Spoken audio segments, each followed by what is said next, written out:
So katika maswali ambayo kwamba yanaibuka hapa mara nyingi ni kwa katika hii nadharia ya muamara, wanakwambia wanafunga watu katika misaha fulani tu ya ardhi, hawataki ujue zaidi. Yani kwa maana wanakwambia ardhi ni kubwa kushinda hivi tunavyojua sisi. Watu waonyeshwa yale zile qarat continent kadhaa, sijui Afrika, Asia nini, wakwambia lakini ziko zingine nyingi zaidi kuliko hizi ambazo kwa maonyesho.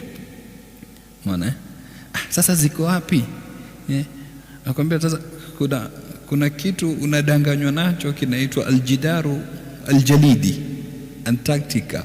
Shona kwambia ule ukuta wa barafu ambao kwamba baadhi ya dola umeweka kanuni kwa hakuna ruhusa ya watu kwenda huko. Na hili pia lina swali, je, kweli hakuna ruhusa ama watu waweza kwenda? Lakini swali kubwa zaidi, kuna nini nyuma ya huu ukuta? Sawa, utakwenda mpaka al-Qutb al-Shimali, utapambana na ukuta mkubwa wa barafu. Hivi nyuma ya huu ukuta kuna nini? So ile nadharia wanakwambia kuna ardhi zingine kule tena kubwa kweli kweli.